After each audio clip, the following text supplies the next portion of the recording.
Boa noite, meus amados irmãos, meus amados amigos. Este é o programa Conversa com o Pastor, o seu programa de toda segunda-feira à noite, onde sempre temos tido a oportunidade de trazer um tema relevante da palavra do nosso Deus. Graça e paz a todos, que Deus abençoe a vida de cada um dos irmãos. Bom, hoje à noite, irmãos, é um privilégio para mim receber aqui no Conversa com o Pastor pela segunda vez, o meu grande amigo, companheiro de ministério, sou muito querido, pastor Carlos Moraes. Boa noite, pastor Carlos, tudo bem? Boa noite, pastor Mário. Privilégio estar aqui com o irmão. Seu programa já tem marcado a vida de muitas pessoas, né, que tem acompanhado, e boas informações e bons contatos que a gente até consegue através da audiência aqui do programa. Um prazer estar com o irmão. Maravilha, pastor. Eu agradeço. E eu queria pedir, aos irmãos que estão em casa, primeiramente, eu gostaria de pedir desculpas, perdão aos irmãos. Esse programa hoje teve que ser gravado. Nós estamos gravando aqui no sábado à tarde, por isso que você está me vendo aqui. Claro, não, nós não melhoramos a iluminação, mas enfim, eu vou ter um compromisso segunda-feira, vou ter que fazer uma viagem. Então, nós tivemos que gravar o programa. E eu também tive algumas questões relativas ao nosso, a câmera, que grava para nós. Então, eu estou gravando com a câmera aqui do notebook. Então, talvez o áudio e o vídeo não estará com aquele padrão costumeiro dos irmãos. Tá vendo? Peço perdão aos irmãos, mas eu tenho certeza que não vai impedir da gente poder conversar aí para a honra e glória do nosso Deus. Se você, aqueles recados iniciais, se você não é inscrito, se inscreva aí no canal, ative as notificações, realmente ajude-nos a alcançar aí mais pessoas com este programa. Bom, pastor Carlos, hoje nós vamos falar um pouco sobre o ministério do irmão, sobre os trabalhos. Como eu mencionei, é a segunda vez que o irmão conversa conosco, a gente já falou na primeira vez sobre a AME, falamos sobre a história da AME, falamos sobre o trabalho da AME. Obviamente, também nós vamos, pela audiência rotativa aqui do pessoal, nós vamos também falar um pouco sobre a AME. Mas, a princípio, pastor, eu vou dar uma daquelas pessoas que iniciam no entretenimento, que começam nessa área, enfim. Eu vou pedir para que o irmão se apresente, que o irmão possa dizer quem é do ministério do irmão, enfim, do trabalho que o irmão desenvolve, Aquela pergunta, quem é o pastor Carlos Moraes? Eu não sei, eu sempre tenho dificuldade de me descrever. As pessoas acham, às vezes, estranho, Mas só lembrando aqui, uma vez eu dei uma entrevista com o pastor Paulo Ismael, tem um programa lá, e o programa dele é biográfico, Uhum. Eu tinha dificuldade de responder as perguntas dele quando era muito pessoal, ali no programa. Mas eu sou pastor desde muito cedo, na nossa região aqui, tanto é que hoje eu já sou um daqueles vovô aqui, de tempo de ministério. Uma característica é que eu comecei como evangelista, de tempo integral, deixei o trabalho. Antes da ordenação, eu já dedicava tempo integral ao ministério, deixei a profissão de desenhista na época, projetista, e não tinha ninguém aqui na região, a não ser os missionários estrangeiros, ninguém dedicava tempo integral. Eu me lembro que logo depois que eu entrei em tempo integral, o pastor Dosualdo veio para Altinópolis, nós éramos tudo aqui de Batatais, ele, o pastor Alvo, a Selma e tanta gente mais, mas ele veio depois para Altinópolis e entrou. Depois o pastor Geraldo, que pastoreava aqui em Batatais, também colega nosso, foi. Então, aí começou a aumentar esse número, E eu fiquei vários anos no ministério itinerante, Aí eu fui ordenado ao ministério já nessa sequência, né? E eu nem me lembro exatamente o ano que teve minha ordenação, sempre tem que olhar lá, procurar o certificado e olhar a data que foi. E aí, então, eu fiquei mais uns anos e nós começamos a planejar Nesse tempo eu dava aula no Ebenezer, ajudei o pastor Roberto quando ele começou o seminário em Franca lá, né? Ainda outro dia um aluno que foi da primeira turma lá do Macedônia me passou uma cópia do certificado dele que eu tinha assinado, que eu era secretário, eu nem lembrava daquilo, né? Então era muito bom, era um tempo diferente daquele que a gente tem hoje aqui, né, na região. E planejamos o seminário Emaús e a AME, praticamente junto. Eu ia para Campo Grande, estava preparado, eu ia muito lá com o pastor Fridolin Jansen, na época, em Campo Grande, planejamos o seminário e a missão, na verdade, nasceu ali. O seminário Emaús e a missão. Ia ser tudo em Campo Grande. Depois de 1 ano e meio planejando a ida para lá, não deu certo, nós desistimos por algumas razões, e naquele meio tempo eu fui convidado para ir para Orlândia.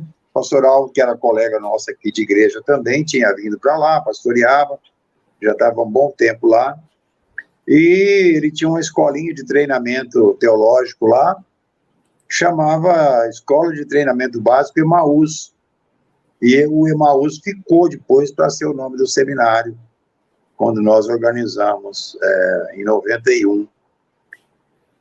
E aí eu fiquei lá como auxiliar, até quando ele saiu da igreja, assumiu o pastorado, tempo integral lá, aí era o seminário, a missão e a igreja, e ali foi praticamente aqueles 15 anos que eu morei em Orlândia, foi onde eu tive esse envolvimento, né, com a igreja, com o seminário. O seminário ficou 11 anos em Orlândia, depois foi para Guarulhos, depois, posteriormente, para São Bernardo do Campo, e lá ele encerrou em São Bernardo, depois de alguns anos mais, acabou encerrando as atividades. Mas foi um tempo de muito crescimento, de muitas amizades novas, né, muitos alunos que formaram naquela época, a gente tem contato até hoje. E depois eu acabei voltando para Batatais, que era minha terra de origem, porque eu fui convidado. Na verdade, eu nunca saí da AME, eu fui dos fundadores, fiquei lá, e sempre tive no conselho, em alguns cargos na diretoria. Durante o pastorado eu fiquei mais afastado, assim, de cargo da diretoria, mas quando eu vim para Batatais, eu já tinha assumido, não só na diretoria, mas como missionário. Aí eu fiz a transição pastoral, pastor Lorival, na época, que hoje está em Sales Oliveira, era o pastor auxiliar, trabalhava comigo lá, com os jovens. Com a minha saída, a igreja votou a permanência dele. Ele ficou 5 anos, foi embora. Muito tempo depois ele voltou e está em Sales Oliveira. Mas depois que eu saí do pastorado lá, ali passou já 3 pastores. Ficou ele, o Lorival, depois veio o Paulo César, o pastor PC, que a gente chamava. Isso, de Piracicaba, né? Foi para Piracicaba depois. Ele era de São Paulo quando veio. Isso. Depois foi para Piracicaba, está lá até hoje. Acho que ele está numa igreja da convenção lá, se eu não me engano. Eu falo com ele às vezes. Ele não está pastoreando, ele congrega e auxilia o pastor lá na igreja. Uma igreja que eu já até conversei com o pastor lá algumas vezes, uma igreja muito boa. E aí veio o pastor Paulo Ricardo, que está aí já está quase com 10 anos. E eu nunca me desliguei da igreja de Orlândia. Eu moro em Batatais, mas eu sou membro lá, como missionário, faço parte da equipe lá, às vezes algumas reuniões eu participo, prego algumas vezes.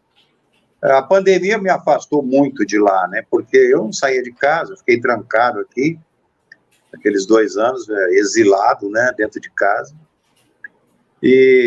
Mas faço parte lá.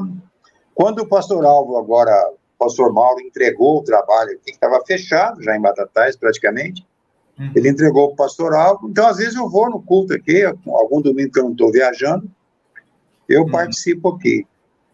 Mas o meu ministério foi todo desenvolvido aqui, Batatais, Orlândia, né? morei nas duas cidades. Nessa nossa região aqui, né, pastor? Sempre. Tem acompanhado as igrejas, desde as mais antigas. Aqui, Batatais é a mais antiga. Depois veio São Simão com o pastor John Benson, depois Orlândia. E aí foi aparecendo outras, né? Mas é uma história que nós vivemos praticamente desde o início. Por isso que eu estou velhinho, assim, fazendo 70 anos esse ano.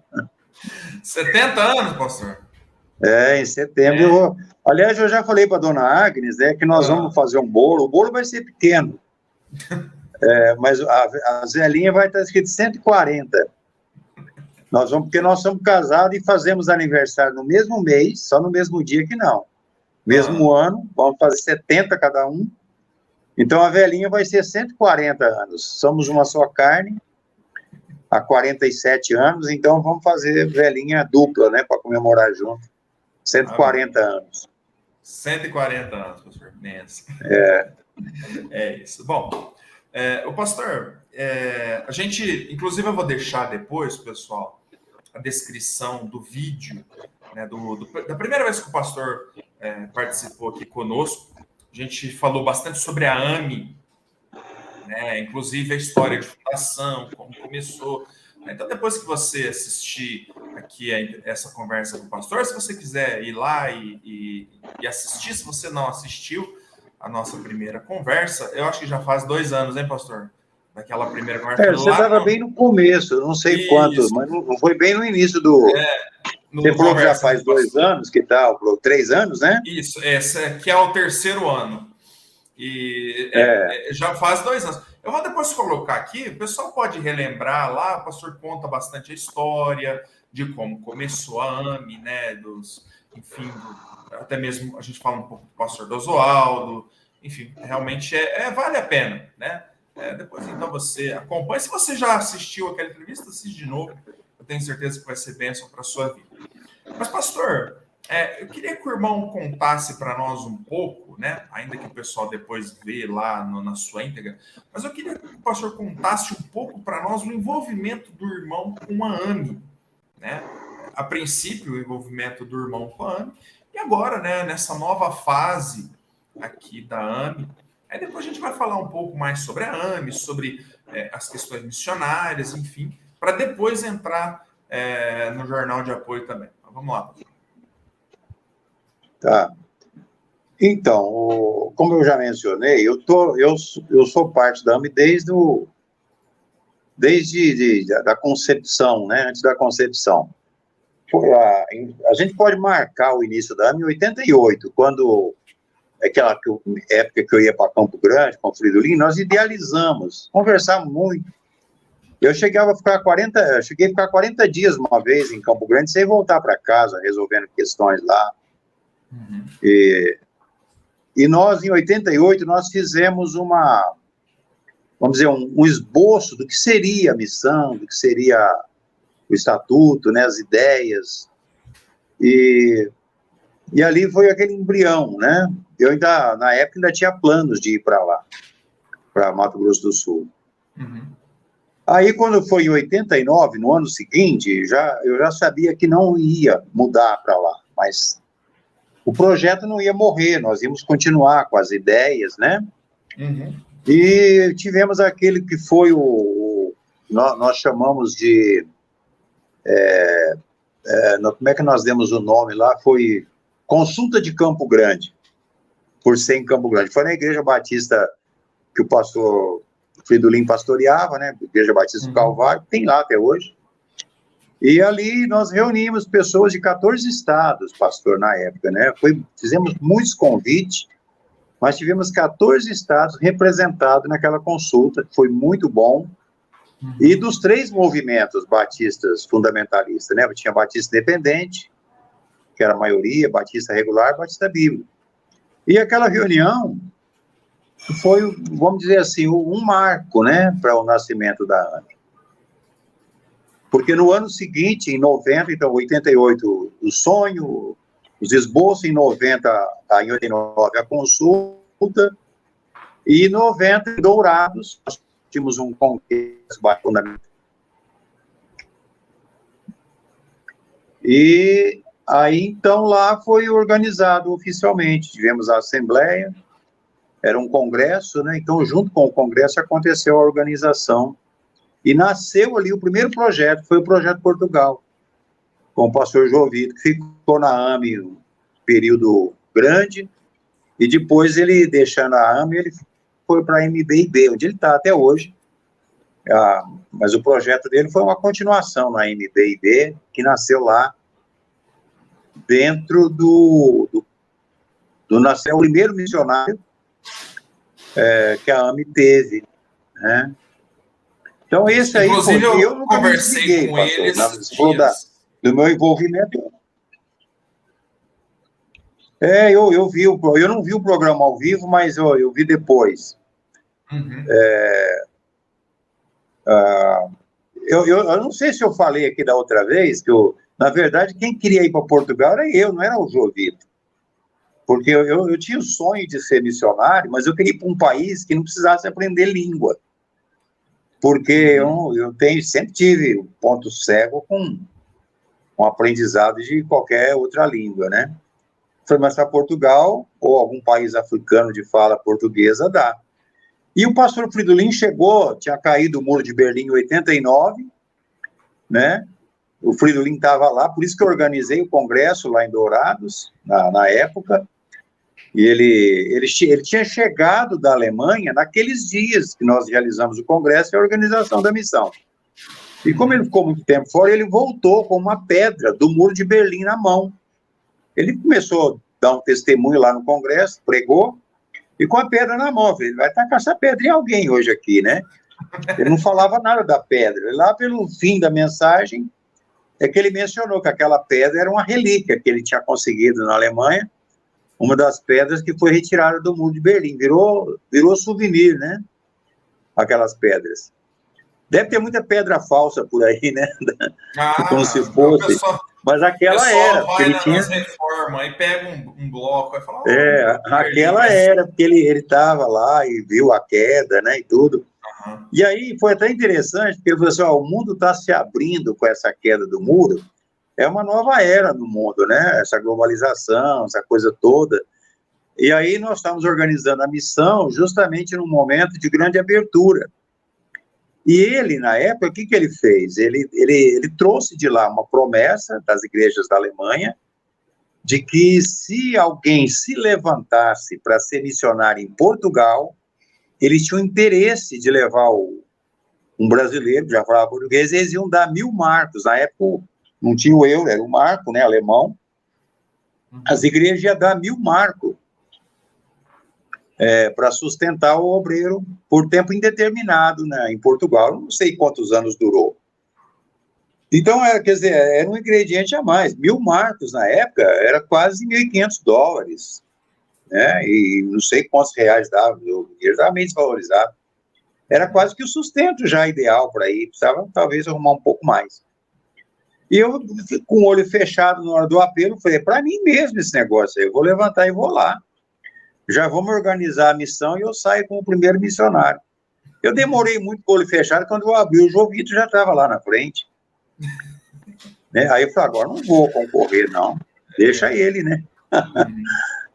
Mas ele tinha chamado para a China. Mas eu acho que entre aprender mandarim e falar português, ele escolheu o português, né? Porque era mais fácil. É melhor, né? Mas Deus dirigiu, era o que Deus estava planejando, né? E eu fiquei, então, para ser aquele que ia trabalhar nas bases da missão, é o que eu faço. Desde o nascimento da missão, eu estou envolvido, né? Eu me sinto privilegiado de fazer parte disso. Eu acho que Deus tem usado muitas pessoas dentro desse ministério. Eu me sinto, assim, alegre de ser um desses que está dentro, né? Podendo ser usado na medida em que Deus tem nos dado oportunidade. A gente perde algumas oportunidades na vida, mas eu acho que eu aproveitei a maioria delas. E às vezes alguém me pergunta assim, se você pudesse voltar ao passado, o que você mudaria na sua vida? Eu não mudaria nada, pastor. Eu falo não mudaria, porque é muito fácil a gente falar que mudaria todos os erros do passado, mas, na verdade, eu cometeria outros. E eu confesso até que eu aprendi muito mais com os erros do que com os acertos. Então, eu não tenho interesse em mudar, não. Eu nunca cometi um pecado, vamos dizer assim, que tivesse prejudicado tanto a terceiros, que aí sim talvez me levasse a repensar, né? Mas dentro daquilo que pecadores fazem no mundo, eu não mudaria, não. Porque eu aprendi bastante com as cabeçadas que eu dei na vida. Foram diretrizes, né? Que Deus usou também na minha vida. Então, eu me sinto satisfeito, né? Com o passado e olhando para frente, esperando o arrebatamento. Amém, maravilha. E é isso, né, pastor? Eu acho que o que fizemos, né? O passado, né? Não adianta a gente olhar para trás, né? A Bíblia diz que aquele que olha para trás, né? Tá com a mão na arada, ele olha para trás, ele não é apto, né? E o passado, ele já é, como diz lá o poeta, né? Ele é uma roupa que não nos cabe mais, né? Não serve mais. Mas a gente pode olhar para ele e aprender, né? A gente recorda o passado com boas memórias, né? Boas coisas. Eu tenho muita coisa boa para recordar. Hoje de manhã mesmo, até a hora do almoço, eu fiquei 1h25 conversando com o pastor Geraldo. Ele está na Alemanha e ele está voltando agora o mês que vem, né? E a gente tem um encontro marcado, ele vai passar por aqui na volta. E ficamos quase uma hora e meia praticamente conversando. Lá está confuso, lá tem 5 horas a mais do que aqui. E conversamos bastante. E tivemos esses momentos assim. Ele é muito saudosista, né? Já um pouco mais velho que eu, uns 10 anos quase mais. E a gente tem muitas boas lembranças. Ele foi meu pastor, somos colegas na AME. Convertemos quase junto. Na verdade, o pai dele e ele me levaram para... O primeiro culto que eu fui na Igreja Batista foi levado por eles, né? Então, nós temos uma vida, assim, amarrada uma outra desde a conversão. E lembranças agradáveis, né? Que a gente conversa sempre. E ele perdeu a esposa, a Vilani, recente, né? Por isso ele está na Alemanha, a filha mora lá. Está lá, pôr a cabeça no lugar, né? Tentando catar os cacos de uma perda. Sente muita falta da esposa. É verdade, né, pastor? Realmente, e a dona Vilani é uma bênção, né? Às vezes a pessoa olha assim para o homem de Deus, né, e nem imagina quão importante, né, são também as mulheres de Deus por trás da gente, né? As mulheres que estão aí, né, nos auxiliando. Eu estou incomodado com meu óculos, está meio torto aqui hoje, mas enfim. Bom, só lembrando ao pessoal de casa que esse programa ele não está sendo ao vivo, ele é gravado, né? Eu mencionei no começo da conversa. Hoje eu estou tendo que fazer uma viagem nesta segunda, né? Nesse presente momento, quando você estiver me vendo, né, eu já vou estar em Belo Horizonte. Eu espero ter comido aquele feijão tropeiro do Mercadão da cidade. Eu vou ver se eu consigo realizar isso, tá bem? Então, o eu do passado aqui tá mandando esse recado aqui pro eu do futuro, né? Comenta aí, eu do futuro, se deu certo você comer feijão tropeiro no Mercadão de Belo Horizonte. Bom, deixando as coisas, essas pataquadas de lado, né, pastor, como diz o outro, mas vamos falar um pouco, irmão, continuar falando um pouco sobre a AME. Como que está a diretoria da AME hoje, pastor? Como que estão aí os projetos da AME para esse futuro? A pandemia atrapalhou, ajudou a AME, né? O pastor pode falar um pouco. O que o pastor pode falar um pouco sobre isso? Você perguntou da diretoria? Perguntei da diretoria, como que estão os projetos missionários. Eu fiz uma pergunta aqui que, enfim, né? Eu fiz uma pergunta por volta assim. Nós temos uma diretoria maior hoje. Houve uma reforma estatutária há uns anos atrás, então a diretoria tem um pouco mais de cargo. Voltou a ser praticamente o que era na primeira fase da missão, porque teve uma época que nós enxugamos os cargos, né, para facilitar as reuniões. Na época que o pastor Antônio Pupim foi presidente, ele tinha essas ideias de que era melhor todo mundo estar presente, mesmo que a diretoria fosse mais enxuta. E é legal, você pode ter uma diretoria menor, né? Uhum. Então não tinha lá os vice, né? Foi tirado alguns vices. E aí, então, o número diminuiu. Mas hoje voltou, tem presidente, vice-presidente, diretor administrativo, vice, secretário e vice, e o coordenador de missões, que a princípio era o secretário executivo, né? Uhum. Eu, pela primeira vez, assumi a presidência da missão. Eu nunca quis a presidência, estou no segundo mandato, porque houve certas mudanças naquele momento da mudança estatutária e exigindo mais pessoas. Eu tinha que assumir. Eu fui colocado numa situação que ou eu assumia a presidência ou assumia. Uhum. Eu não tinha alternativa, né, naquele momento. Tinha saído o presidente, ele estava se desligando para tratar de um problema de saúde, estava deixando vários cargos fora da igreja, que era o pastor Renato, né, na época. Então, ficamos assim, eu acabei assumindo e vou ficar até 2023, mas eu já estou preparando o sucessor para esse cargo. Não é meu papel, eu não sou muito de presidir, eu sou mais de estar em campo mesmo, né? Mas continuo, quer dizer, eu estou com dois papéis, né? A presidência, na verdade, não toma muito tempo, é mais na hora de você assinar documento, dirigir a assembleia, não é um trabalho muito pesado ser presidente. Pesado é o diretor administrativo, que trabalha 24 horas por dia, né? O irmão Eliseu, que trabalha nessa área, então ali é difícil. Tanto é que na mudança estatutária, pastor, os missionários que estão há mais de 5 anos na missão, eles podem fazer parte da missão como membro, né? Não só como missionário. Uhum. Então, aí eles vão assumir cargos na missão. Só não pode assumir o cargo de diretor administrativo e vice, porque tem muito trabalho e ele não dá para ser missionário e nem pastor num cargo desse. Tem que ser alguém que realmente conhece o assunto, que é o caso do Eliseu, né? Trabalha na área de administração e faz a coisa direito. E por muitos anos, né, pastor, o irmão desenvolveu esse cargo, né?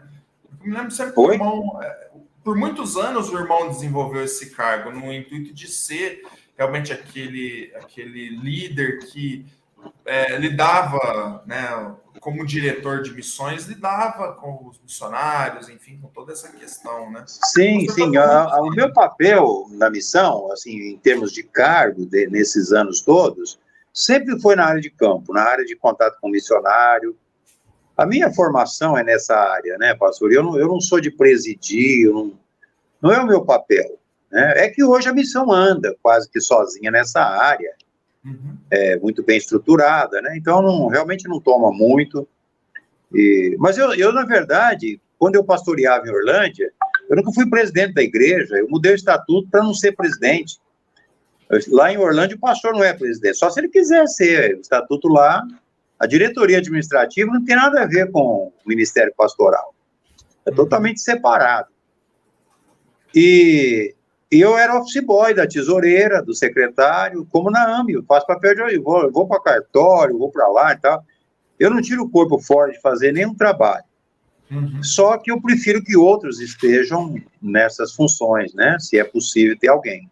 Quando não tem jeito, aí também não vou tirar o corpo fora, eu acabo fazendo e faço com prazer. Tudo que eu faço, eu não me sinto forçado, eu faço com alegria. E você perguntou envolvendo aí a questão da pandemia, houve algumas perdas, né? Já conversei com outros missionários de outras missões, por causa do jornal de apoio, a gente está sempre em contato também, entrevistando informalmente, em off, para levantar dados. Houve muita perda, até como consequência natural, de que as igrejas também perderam, né, entradas, receitas, dízimo, oferta. Toda a igreja sentiu um baque, perda de membresia, perda de poder aquisitivo, de salário, muita coisa. Mas nós temos feito algumas projeções, pastor, e o pior, eu acho que está por vir ainda. Porque vários fatores têm levado a um retorno inflacionário no Brasil e no mundo. Não é só no Brasil, mas no mundo todo. Então, eu acho que nós estamos entrando numa época em que vai ser colocado muito à prova. Os missionários já têm pouco sustento. Muita gente pensa que missionário tem muito sustento. Missionário, pelo menos dentro da AME, é uma coisa assim. Se alguns perguntam quanto que um missionário ganha. Se ele ficar sabendo, é melhor nem falar, porque ele vai falar que o chamado dele é para outra coisa, né? Não vai ser missionário, não. Não é um desafio que ele vai aceitar com facilidade. A gente sabe que Deus supre tudo, né? O pastor também sabe, porque o ministério pastoral não é diferente, é uma luta muito grande. E até estava outro dia conversando sobre essa questão de sustento, e olhando para a nossa região aqui, qual pastor que tem tempo integral aqui na região nossa? Conheço nenhum. Se algum tem tempo realmente integral, é porque a esposa ganha mais do que ele. Né? Eu tive tempo integral quase toda a minha vida em ministério. Nunca tive um outro trabalho paralelo. Mas a minha esposa sempre trabalhou. Então eu não posso dizer que sem o apoio dela seria possível. Hoje eu vejo que às vezes os dois trabalham, né? Marido e mulher. Às vezes um só. Mas hoje, eu conversando, se você começar a pensar na região nossa aqui, quem está realmente só dedicado ao ministério como trabalho único? É muito raro. É difícil. Muito raro. Então, é muito raro mesmo. Então, a pandemia prejudicou, mas eu acho que a situação financeira daqui em diante, ela está com uma interrogação. Eu acho que a gente tem que estar muito atento a isso, porque as perdas, eu acho que ainda não chegaram. Acho que elas ainda estão para vir, né? Embora houve alguma defasagem, né? Alguns estão tendo que revisitar igrejas, as igrejas são quase as mesmas, também não tem... Eu me dediquei muitos anos da minha vida aí, ainda faço isso, incentivando a igreja a promessa de fé, missões, tudo. Mas aí você percebe que hoje o volume de igrejas com visão missionária não cresce muito, de visão para sustentar missões. Há uma marcação de passo, né? O missionário vai... Eu sou sincero, pastor, com alguns missionários na AME, eu falo, olha, você quer ir em tal e tal igreja, em tal e tal região? Vai, porque se Deus está te dirigindo, você pode ser usado lá para despertar as igrejas. Mas se você conseguir sustento lá, vai ser milagre. Porque não há visão, a gente já sabe que não tem. Eles adoram missionário, eles vêm, tratam bem e tal, mas não assumem compromisso de apoiar. Eu não cito nomes, e seria uma falta de ética gigantesca, mas são anos e anos e anos que as pessoas não se envolvem, então não há visão ali. De repente, um missionário vai e ele vai ser usado por Deus para despertar isso, então não desanima a pessoa de ir, porque ele pode ser aquela pessoa que vai ser usada ali para levar o pastor, a igreja, a ganhar visão, porque se o pastor não tem visão, a igreja não tem. Exato. E é difícil, né, pastor? O que a gente tem observado, eu sei que o irmão tem um envolvimento muito grande com a obra missionária, a gente mesmo aqui no Conversa com o Pastor, tendo contato com vários missionários, conversando, o que a gente tem percebido, pastor, é que existem poucas igrejas no Brasil com visão missionária. E essas igrejas com visão missionária, na verdade, elas já estão saturadas, né? A gente quer fazer mais por missões, a gente quer apoiar mais missionários, né? Mas eu como pastor de uma igreja local, eu posso dizer isso pro irmão, poxa vida, não tem a coisa mais triste de você ver um missionário chegar na sua igreja, ele apresentar o projeto dele, missionário, você vê que realmente é um homem de Deus, é um servo do Senhor, né? Mas a igreja não tem...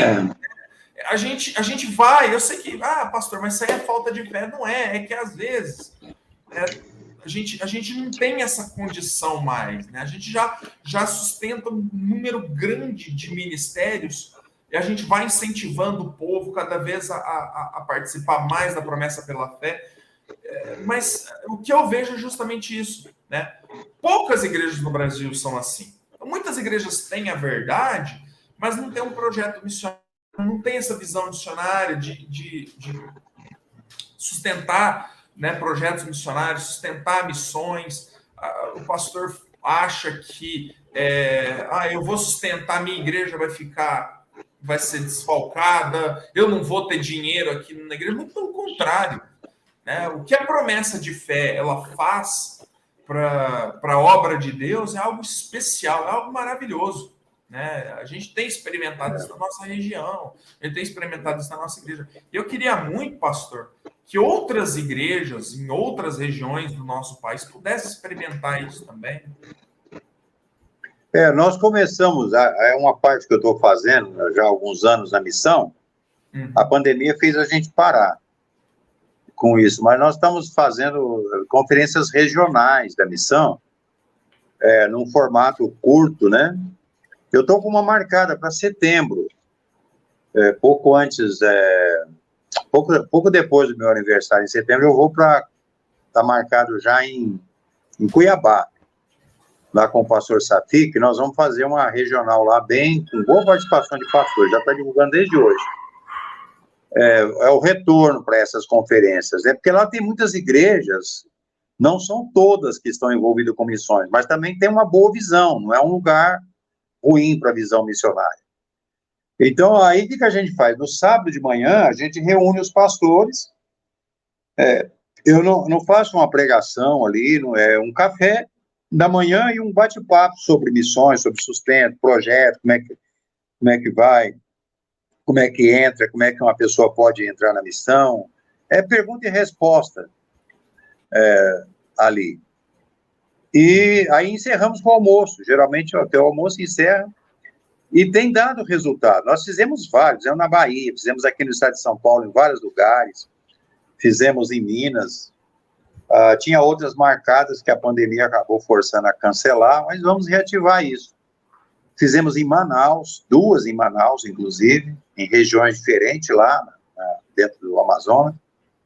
Então, tem chance de envolver igrejas, mas precisa de um trabalho. Fizemos também em alguns estados do Nordeste, né, além da Bahia, fizemos no Rio Grande do Norte, e vamos fazer outra no Rio Grande do Norte, Ceará, né, fizemos uma em Fortaleza, fizemos várias, eu teria que rememorar bem, para saber quantas, e todas elas tiveram algum resultado, assim, de igrejas que não apoiavam nenhum projeto, começar a apoiar, porque os missionários são apresentados ali, né? Uhum. Agora, depois, mais para o final, eu vou te falar de uma coisa que eu estou fazendo aqui na região, inclusive indo na sua igreja amanhã. Exatamente. Com esse propósito, né? Já está combinado entre nós. Exatamente. Mas, pastor, antes já que nós estamos falando sobre isso, né, eu já fiz a divulgação desse livro aqui, né, do Promessa pela Fé, do Dr. John Howson, e é um livro que fala um pouco mais sobre isso, sobre essa visão missionária, tá bem?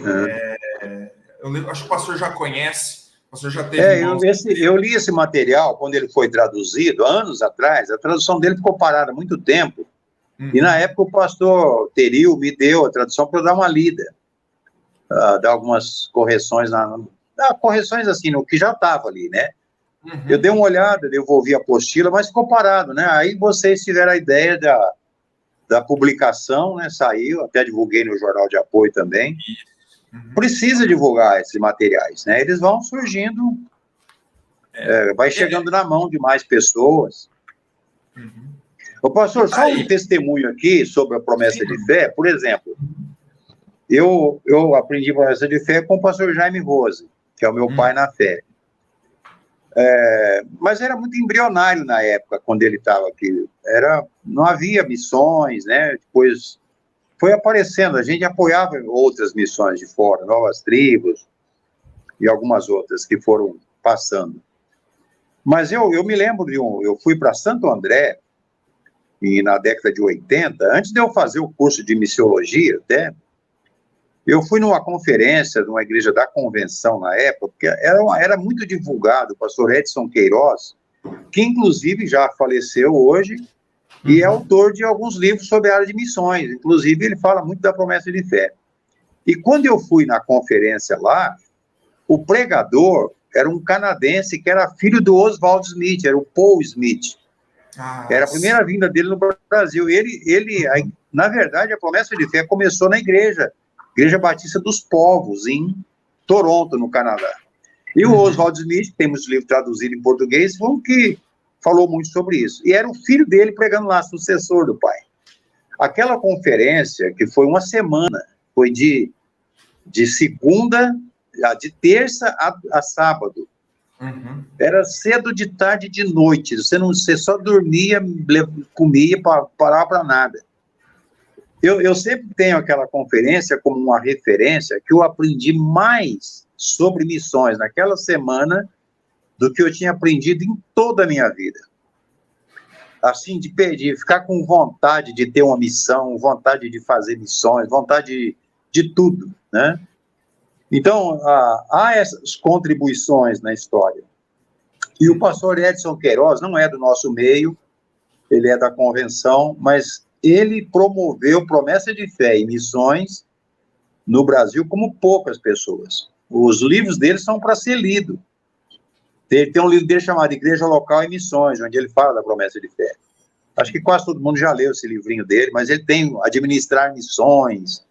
Ele tem aí quase uma dezena de livros na área de missões. Eu li tudo e vasculhei cada um deles.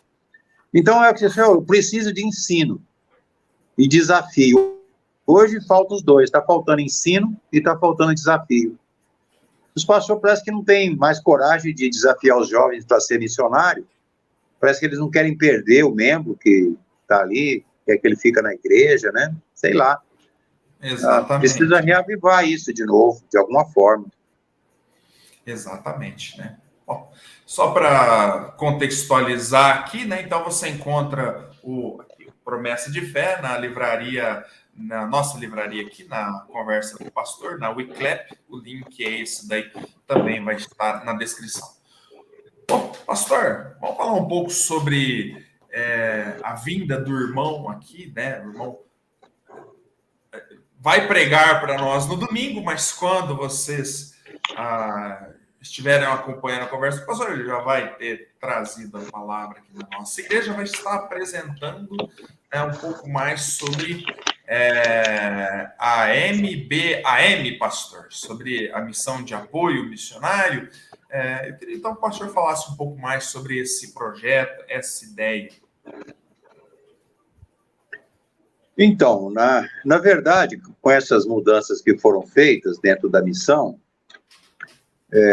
eu fiquei na presidência, o primeiro mandato eu fiquei ocupando o cargo duplo, né? Fiquei com a presidência e a coordenadoria de missões.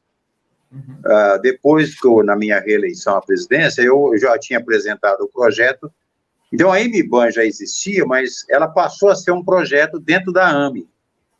Então, o meu projeto missionário dentro da AME é a MBAM, que está ligado com a parte de divulgação da missão, que é mais ou menos o que eu já fazia, mas assessorando um pouco agora o coordenador de missões, que passou a ser o pastor Josué Amaral, que está lá em Manaus. Então, a MBAM, na verdade, ela é a mantenedora do jornal de apoio, de outros projetos que a gente criou.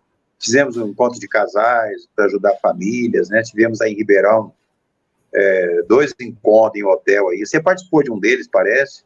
Não, você participou, foi da AME, né? Acho que encontro de casais. O pastor Wagner participou do encontro de casais, ele pregou num deles. Tivemos 2 aí no hotel em Ribeirão. E 2 lá... Não, foi 2, deixa eu ver. Um foi lá em Altinópolis, no Hotel Fazenda. Eu fui no do Hotel Fazenda, pastor. Você foi no do Hotel Fazenda? Aquele foi o primeiro. Foi o Antônio Pupim que fez a palestra lá, né? Exatamente. Exato. Aí nós tivemos outros 3, foi em Ribeirão. No mesmo hotel, esse hotel aí da rotatória aí, onde nós fizemos o encontro da AME aí, íamos fazer o segundo, em 2020, quando veio a pandemia, e ele está adiado para 2023. Então, em 2023, nós vamos ter a eleição em outubro, a eleição da diretoria, que é de 3 em 3 anos, e vamos ter essa conferência, não é congresso, é conferência missionária.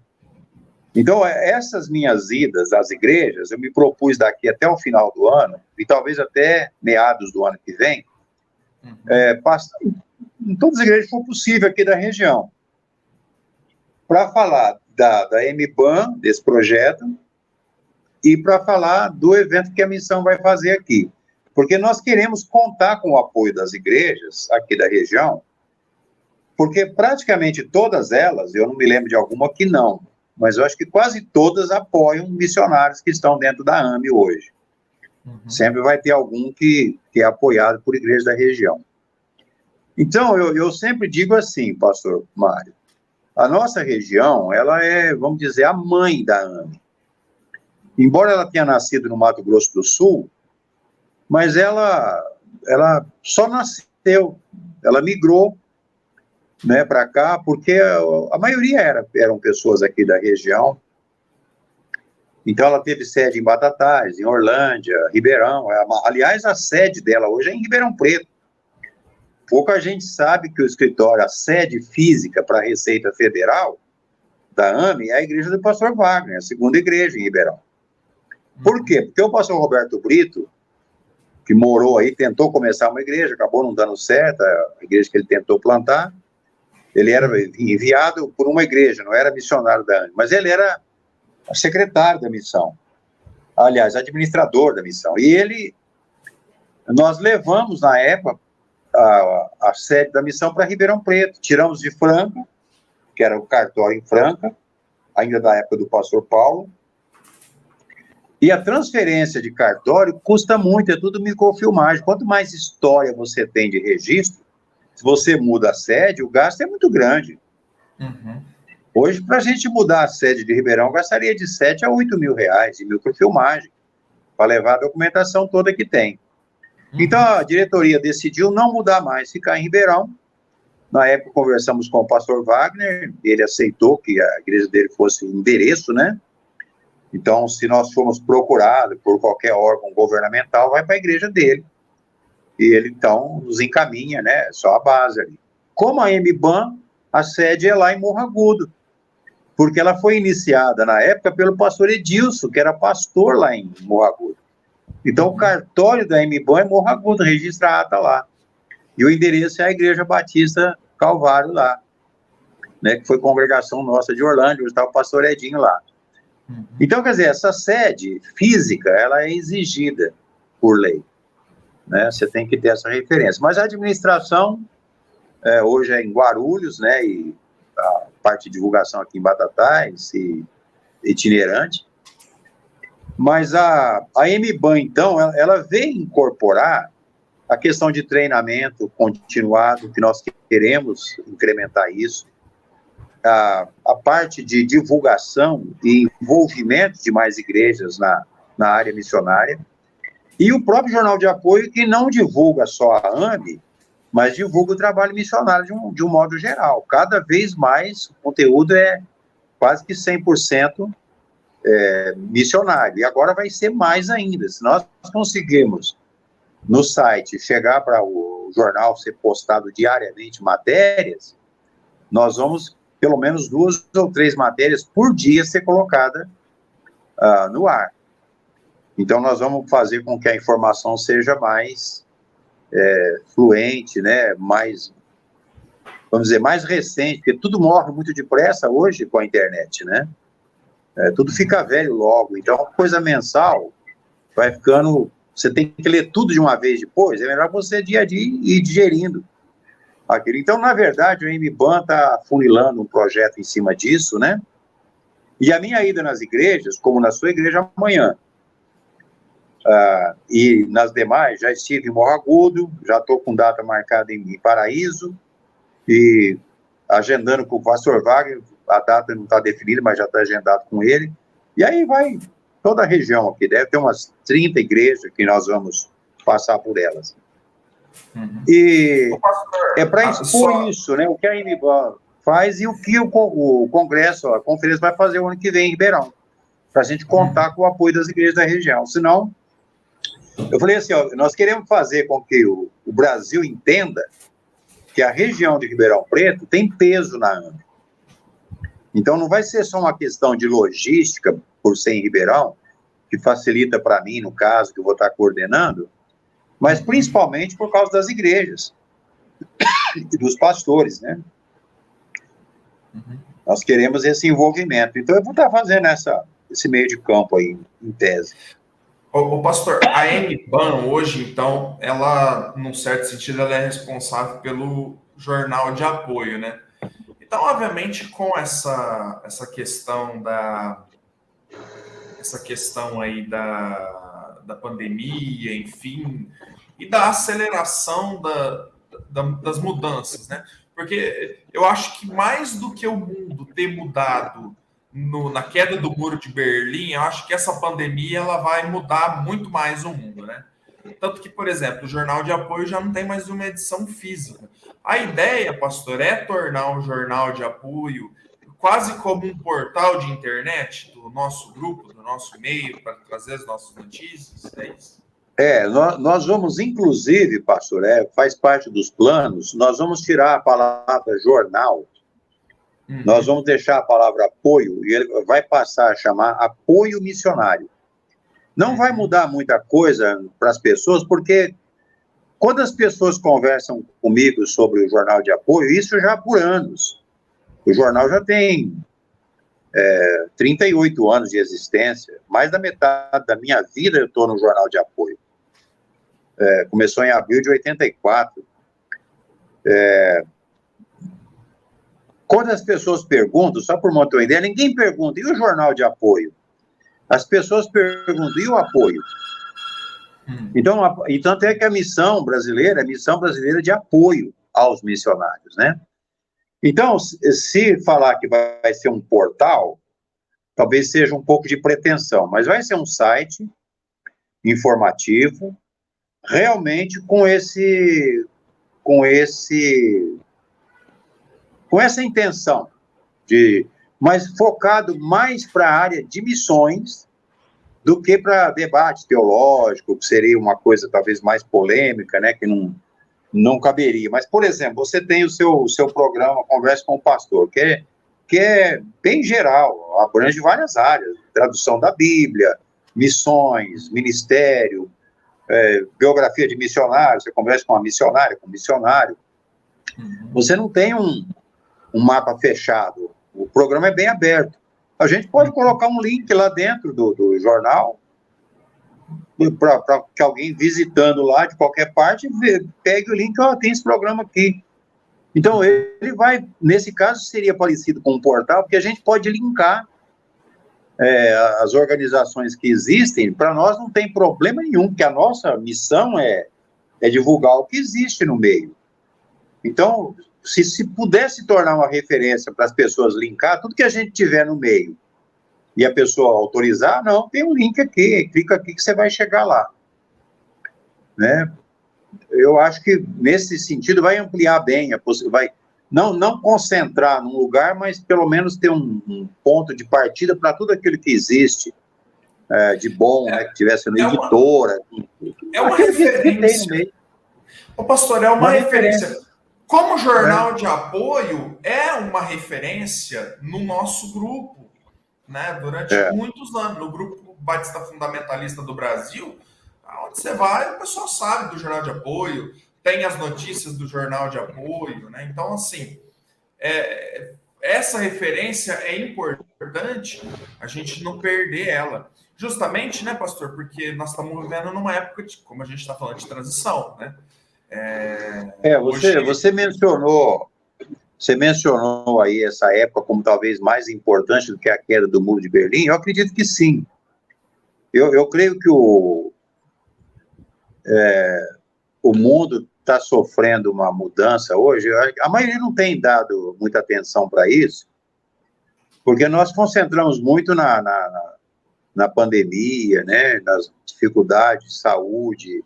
Agora vai concentrar muito na dificuldade econômica, que é essa própria guerra lá na Ucrânia, que é uma guerra que já está com quase 15 anos de guerra. O pessoal pensa que começou agora, esse negócio é antigo. Quase que começou por causa da queda do Muro de Berlim mesmo, por causa do desmanche da ex-União Soviética, né? OTAN, sabe? Isso aí é tudo um pacote só, né? Precisa entrar, tem especialistas aí para deslindar tudo isso. Mas, na verdade, nós estamos entrando numa época que as mudanças são tão grandes que ontem já é antigamente. Né? Agora, o pior é que no nosso meio, pastor, eu fico meio, sabe, eu sou meio analfabeto com tecnologia, né? Uhum. Mas eu vejo que ela é a ferramenta. E às vezes eu vejo que nós estamos com ferramentas super modernas à disposição e a gente quer comunicar coisa que não tem mais importância para a nossa época. Eu não estou falando aqui do Evangelho, o Evangelho é eterno, é de antes, durante e depois. Mas nós estamos, vamos dizer, com a tecnologia super moderna, comunicando coisa que não diz mais respeito à nossa época.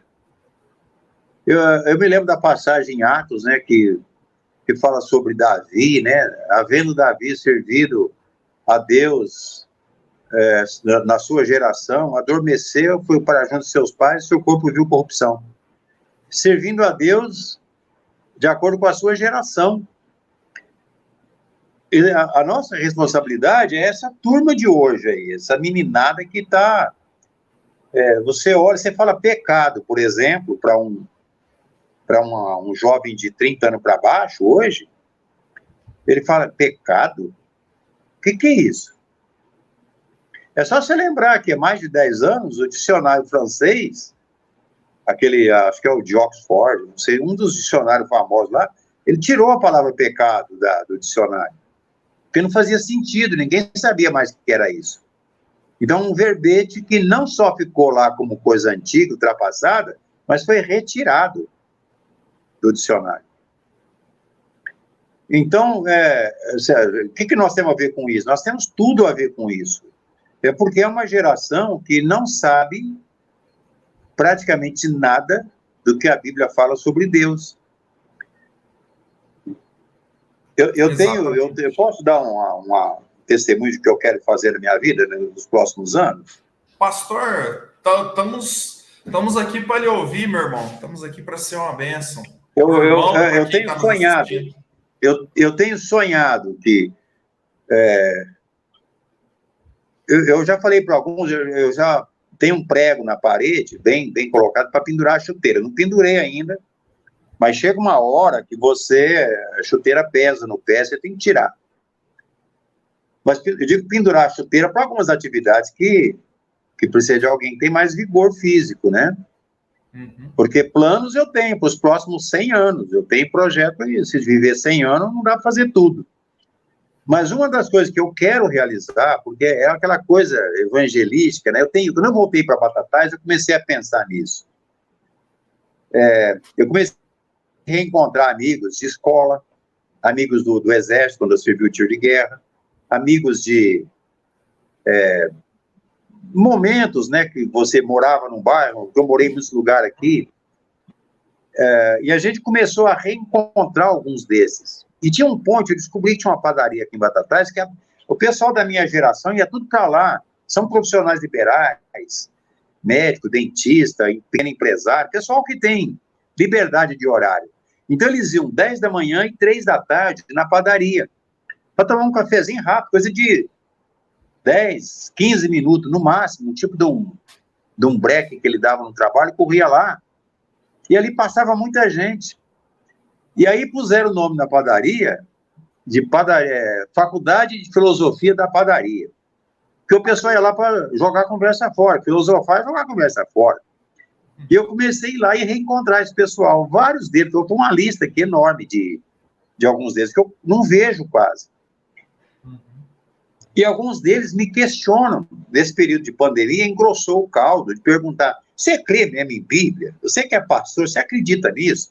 Você está lá por causa desses malafaias da vida que só pensa em dinheiro. O pessoal aparece na televisão só com corrupção, com dinheiro, e querendo cargo, querendo não sei o que lá.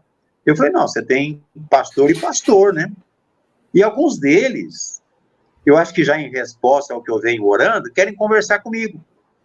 Então, esse ambiente que eu estou aqui, eu estou tirando umas coisas aqui, eu vou dar uma ajeitada, vou ligar o ar-condicionado, aqui vai ser um point um ponto de encontro. Eu quero ver se um por semana eu trago aqui, seja a hora que for melhor para ele, para conversar. Eu não vou fazer proselitismo, porque eles odeiam. São pessoas bem instruídas, pessoas que têm... Ele já fala só, não vem querer me converter para a sua religião, não. Eu quero conversar sobre se existe Deus, para que Deus existe, o que eu estou fazendo aqui, porque a pandemia fez os caras pensar que a vida acaba, né? Mais do que antes até. Então, são portas que vão se abrindo. Então, entre quatro paredes, com uma pessoa, eu acho que Deus pode usar muito de nós, porque nesse momento, pessoas que às vezes nunca pensou no plano redentivo de Deus, você pegar 20 minutos para contar a história de Gênesis até Jesus. Dá para contar, já fiz um ensaio, né? Sem entrar em apelo religioso, apenas mostrando o que Deus planejou para isso. E aí diz, agora você vai fazer pergunta objetiva, eu quero responder as suas questões. Porque nesse bate-papo, as portas vão se abrindo, brechas para você colocar ali o evangelho. Ainda hoje cedo, o pastor Geraldo perguntou para mim, você lembra do Enéas? Lembra do Enéas? Aqui, meu nome é Enéas, foi candidato à presidência, já morreu. Eu falei, lembro, ninguém vai esquecer do Enéas nunca. Ele era um homem inteligente. Uma vez perguntaram para o Enéas, assim, você é ateu? Ele falou assim, eu sou cientista, médico cientista, né, aquele jeitão brusco dele falar, e falou assim, como é que você pode imaginar um cientista que conhece ciência dizer que Deus não existe? Só se for uma pessoa que pensa que é cientista. Então, você pega a pessoa inteligente, ele sabe que existe Deus. Ele só acha que é mais inteligente do que Deus, e ele não quer dar o braço a torcer. Então, com essas pessoas, você tem que ter um jeito de fazer ele se auto-questionar e não ser questionado. E aí, a gente precisa de, no meio de uma conversa, ter sabedoria. Você é entrevistador, você sabe disso. Que de uma conversa surge perguntas que você não estava nem pensando. E você tem que pegar, deixa. Na evangelização é a mesma coisa. Jesus fazia isso, ele partia do ponto em que a pessoa estava. Ele jamais diria para a mulher samaritana o que ele disse para o jovem rico. Não fazia sentido. Ele não ia falar com a mulher pecadora que ia ser apedrejada lá, o que ele falou para Mateus, para Levi. Cada um ele pegava onde ele estava. O evangelismo dele era, onde é que você está? Eu quero te pegar onde você está, porque é daí para frente que eu quero... Então, eu acho que eu estou chegando um momento de tentar ganhar algumas pessoas para Cristo, mesmo que a chuteira já estiver com o pé lá no gancho, né? Mas até que Cristo volte, a salvação está aí, a salvação é pela graça. E as pessoas precisam de ouvir, assim, fechado num quarto onde ele não tem como sair dali, né? Isso aqui é uma jaula. Se o cara entrar aqui, eu sento na porta e ele não vai sair fácil, não. É isso, né, pastor? E realmente, né, como o pastor bem mencionou, nós estamos vivendo numa época em que a ciência se multiplicou, o conhecimento se multiplicou. A gente tem que tornar a palavra de Deus... A palavra de Deus, ela sempre foi relevante. O que eu estou dizendo é que a gente tem que muitas vezes rever a forma como nós estamos apresentando o evangelho, né? Ou antigamente, né, pastor, a gente fazia evangelismo na praça. Você ia, pegava lá aquele paco de folheto, você ia na praça, você ia lá, conversava, sentava do lado da pessoa, você conversava com a pessoa ali, meia hora, apresentava o plano de salvação para ela, deixava o material com ela. Hoje, primeiro que você vai ter dificuldade de achar alguém na praça. Segundo, se você achar alguém na praça, a pessoa está lá funcionando no celular, ela não vai te dar atenção, né? Então, até mesmo na área da tecnologia, o senhor vê, a gente está falando aqui, né? A gente está trabalhando na área tecnológica. Mas o que a gente está falando aqui, o Silas Malafaia já faz, pregando lá os trem dele, lá, as coisas araiadas dele, tantas outras heresias estão na internet, né? É impressionante. E essas pessoas estão aqui, elas estão comunicando de uma forma que as outras pessoas recebem, né?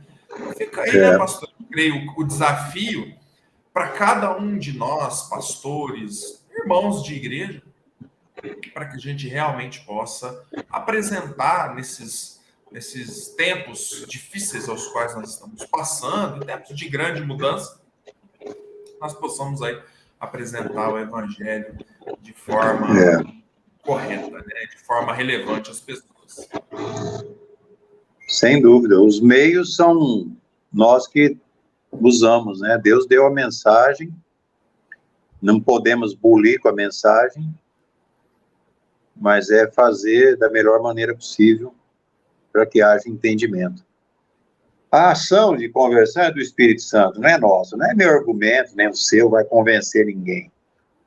Mas Deus usa exatamente isso, né? Quando Paulo estava pregando no Areópago, lá para aqueles sábios, quando eles começaram a ficar muito encurralados, eles falaram, nesse assunto vamos te ouvir em outra ocasião. Quer dizer, a pessoa encurralada, ele, peraí, está começando a mexer comigo. Mas quem estava mexendo não era Paulo, era o Espírito Santo já cutucando ali, né? Então, a nossa conversão foi quando o Espírito falou conosco, mas o Espírito não fala com ninguém fora da palavra. Amém. Por isso, a ordem para a igreja é pregar o evangelho a toda criatura. Se não tiver alguém pregando o evangelho, não tem como haver conversão e ponto final. Então, a mensagem tem que chegar. Se não chegar, não tem jeito. Se ela pode chegar pelo vídeo, pelo áudio, pelo papel, folheto, na praça, ela tem que chegar de uma maneira, quando a gente fala relevante, eu gosto de usar até o termo compreensível, porque o que é relevante é compreensível. Nada é relevante para mim se eu não entendo. Pode ser relevante para mim, não. Se eu não estiver entendendo, não é relevante nenhum, não tem relevância nenhuma. Então, você vai lá no Piauí, onde nós temos missionários aí, na Bahia, no interior, né? Lá ainda dá certo entregar folheto, visitar, falar na praça. O pessoal ainda está vivendo uma época assim, no Amazonas, no interior tem muito disso. Agora, é o meio, né? O meio a gente tem que descobrir. Mas Deus vai dar capacidade a cada um de nós que tem vontade. Quem quer fazer, Deus vai usar. Eu creio nisso. Amém, pastor. Bom, pastor, a gente já está partindo aí para os finalmente. Eu separei para o pessoal que acompanha aqui o nosso programa esse link aqui, ó, né, do MBanco, né, no jornal de apoio. Depois eu vou deixar na descrição também do vídeo, do nosso vídeo, que é o link do jornal de apoio do ministério, especificamente do pastor Carlos Moraes, esse ministério de apoio, né, missionário.